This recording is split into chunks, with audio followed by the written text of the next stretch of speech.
Esta propuesta que se llama Agenda Joven lo acompaña, por supuesto, todos los fines de semana, lo mismo que Agenda Nacional, y por supuesto para escuchar las nuevas ideas. Queremos que sea protagonista.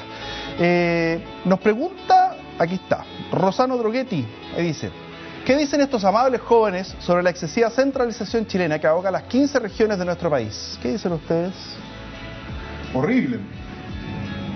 Pero ¿cómo la definiría primero? Yo creo que eso importa. Mira, una de las cosas más importantes que han quedado en evidencia, no solo con el caso de Aysén, sino también con el caso en la reconstrucción, lo que pasa por ejemplo en la séptima región, es que los gobiernos regionales, que son supuestamente la pata de nuestro Estado, que permite un nivel de regionalización mayor, entre comillas, son vistos absolutamente como un enemigo puesto por Santiago, y en cualquier tipo de negociación, en cualquier tipo de conflicto, la ciudadanía en las regiones, y no solo la ciudadanía, también las autoridades electas, los alcaldes, básicamente lo ven como alguien que está del otro lado de la mesa, y jamás de parte de ellos. En Aysén quedaba en evidencia, o sea, básicamente la intendenta no hay ningún eslabón intermedio entre el Estado central y las autoridades locales. Ignacio. Yo creo que una buena medida sería tener autoridades que sean de la misma región, digamos, electos por la gente del lugar, que la gente del pueblito del sur pueda elegir su autoridad, los intendentes, por ejemplo. Sí, o sea, yo creo que es importante avanzar en grados de autonomía administrativa. Efectivamente, en las regiones, yo crecí en un pueblito que tampoco es un pueblito, en Puerto Vara, y claro, y estábamos, efectivamente, ahí hay una fuerte centralización que tiene que ver con los orígenes de la República y con cómo, digamos, Portales instaura, digamos, un orden que se ha mantenido, digamos, a lo largo del tiempo. Para eso también es muy importante descentralizar la actividad económica, más. A mí no solamente la actividad económica, por ejemplo, el caso que tú puedes opinar, ¿hay centralización en la justicia también? Hay centralización en la justicia. Sí. Partiendo de la base que tenía la Corte Suprema acá en Chile, pero eso respecto a eso, en Santiago, pero no habría mucho... Ahí hay un ejemplo, Santiago de Chile. Claro, pero no mucho lo que se podría hacer al respecto de ese punto. Yo creo que todos en esta mesa vamos a estar completamente de acuerdo respecto de que la centralización en sí es mala. El problema es que esto nos plantea una serie de cambios a nivel institucional respecto del país que, claro, no se resuelven solamente por decirlo, cambiemos la centralización. A mí me pareció interesante discutir acerca de la propuesta de elegir democráticamente los intendentes, cosa que se propone siempre como una de las posibles medidas a adoptar para poder evitar la centralización, pero se discute muy poco respecto al mérito de esa idea. Y yo creo que eso implicaría tal vez tener que avanzar hacia un cambio y dándonos hacia un sistema más como un federalismo, que es lo que tenemos hoy en día, porque si tú empezás a elegir intendentes de forma democrática dentro de un sistema presidencial como el que tenemos, al final lo único que logra es crear caos al interior del mismo gobierno. Yo estoy por un Chile federal y con territorio autónomo en las zonas mapuches también.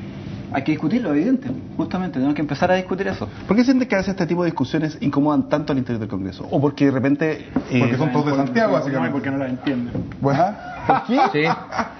Porque en general no... O sea, uno siempre le dice, no, si tienen asesores, pero también uno a veces duda de la capacidad de entender a los propios asesores, digamos. A menos que sea... pues puede ser que Wikipedia sea mejor, digamos, Y ahí, volviendo a lo de antes, yo creo que el problema no está solamente en la falta de ideas. Yo estoy absolutamente de acuerdo con eso. Nos falta proponer la idea y discutirla. El problema es que, faltando las ideas, se eligen igual.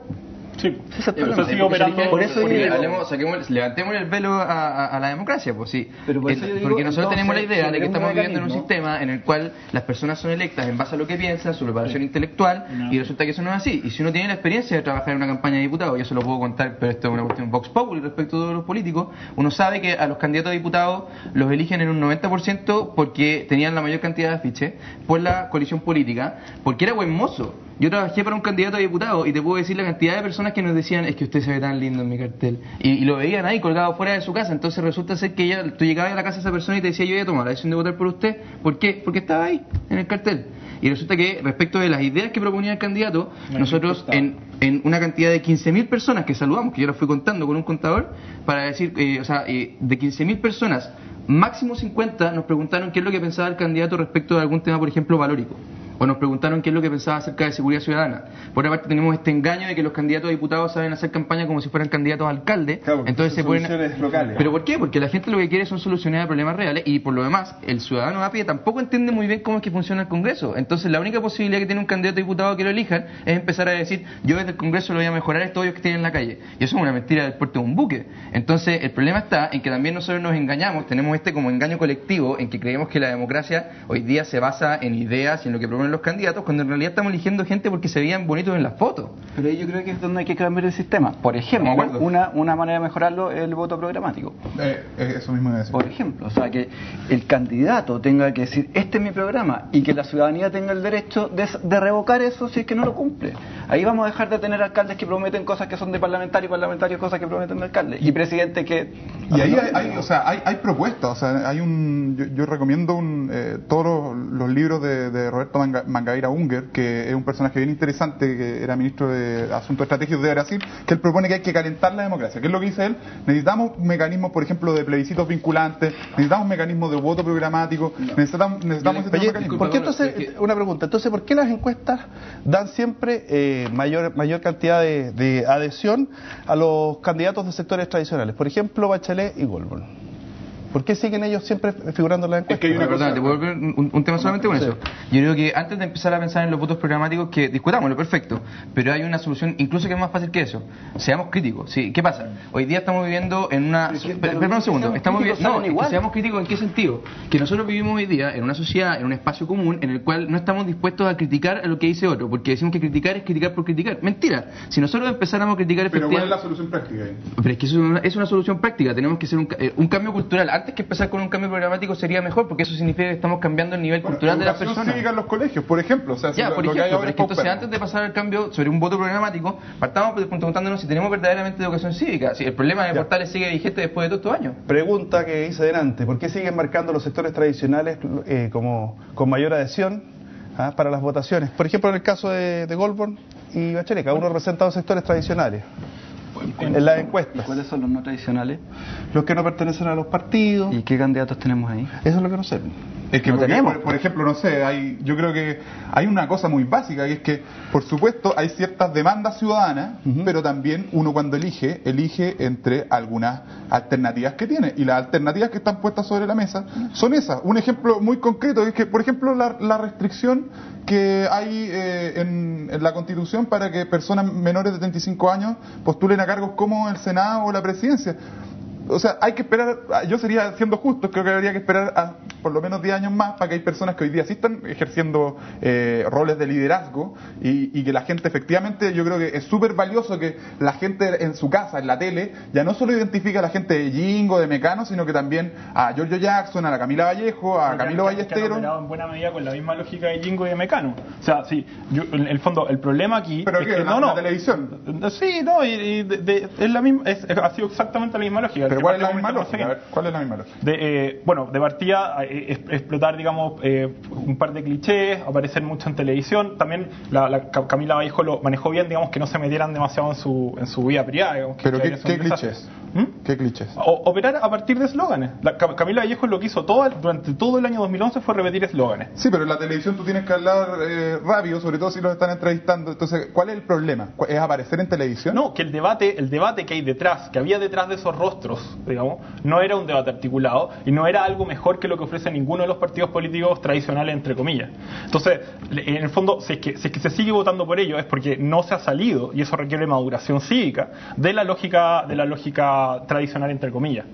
No se ha salido, y tampoco se ha salido de la lógica clientelar en muchos casos. Está quedando un minutito, bueno, para romper esa lógica es justamente que este programa está, para que ustedes vengan, vayan exponiendo sus ideas, las discutan y todo. ¿Usted cómo lo hace, por ejemplo? ¿Soltero o casado? Soltero. ¿Usted?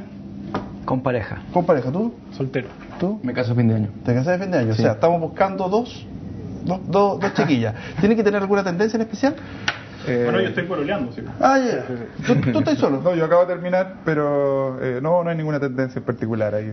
Quiero que uno, en un par de frases me resuma esto para terminar. ¿Cuál es el Chile que sueñas tú? Difícil, pero yo sueño un Chile en el que todos sintamos que nos sintamos orgullosos del país, no nos sintamos solamente indignados, no nos sintamos solamente más bien como violentados por lo que pasa a nuestro alrededor, sino que a lo largo de unos años digamos, mira, tuvimos esos sentimientos, nos movilizaron para algunas cosas y generamos algunos cambios que nos hacen sentir orgullosos de ellos. Ignacio, ¿cuál es el Chile que tú sueñas? No que solo que sueño, sino que trato de construir que haya un país con menos injusticia. Yo creo que eso a mí lo que más me duele, que unos estén mucho mejor que otros. A mí me interesa una república liberal y democrática, con un Estado de Derecho y construida a partir de la reflexión y el diálogo y sostenida también en la reflexión y el diálogo. Tomás, ¿cuál es el Chile que tú sueñas? Yo sueño en un país que no esté tan atomizado como está hoy día, un país que sea solidario, en que las comunidades existan, en que recuperemos la capacidad de asociación que vaya más allá que solamente en Twitter y en Facebook. Muchas gracias. Muchachos, muchas gracias. Este ha sido el primer capítulo de esta aventura, de este proyecto que se llama Agenda Joven. Esta Agenda Nacional, esta Agenda Joven, acá los fines de semana en CNN Chile. Muchas gracias por habernos acompañado, muchas gracias por participar. ¿Ah? ¿Quieren aplausos? Ya, pues. Empezamos la próxima semana.